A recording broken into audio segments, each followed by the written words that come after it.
Big changes have just come into effect for Australia's pension and superannuation systems starting July 1 St. 2025, and they could significantly impact your retirement planning.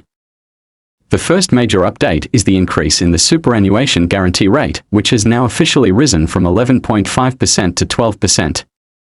This means employers are now required to contribute 12% of your salary to your super fund. For a 30-year-old worker today, this change could mean over $130,000 in extra retirement savings over their working life. This is a long-planned reform aimed at ensuring Australians have more financial security when they retire. In addition, the transfer balance cap, which limits how much money you can move into a tax-free retirement account, has now been increased to $2 million. This allows more Australians, especially middle-income earners, to enjoy tax-free earnings in retirement, which is a major win for long-term savers. Another significant change, although it will take effect from July 1 St. 2026, is that the government will begin paying superannuation contributions on paid parental leave.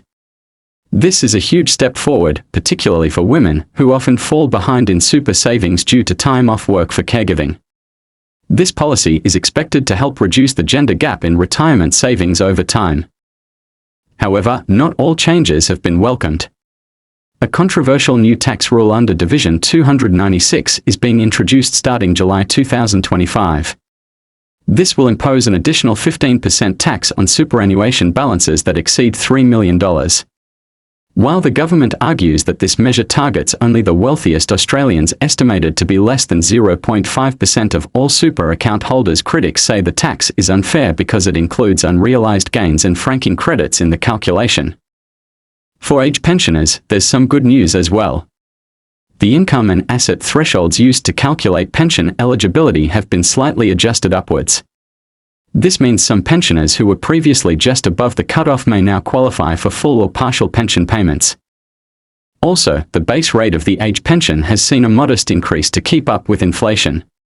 While this rise won't solve all cost of living pressures, especially with rising rents and energy prices, it does offer some relief for seniors. In summary, the changes to superannuation and pensions in Australia from July 2025 aim to boost long-term savings, promote fairness, and close gender gaps. But they also raise questions about equity and how we define wealth in retirement. Whether you're working, planning to retire soon, or already receiving a pension, now is the time to review your financial plan and speak to a professional if needed. Stay informed, stay prepared, and don't forget to like and subscribe for more updates on Australia's pension and retirement system.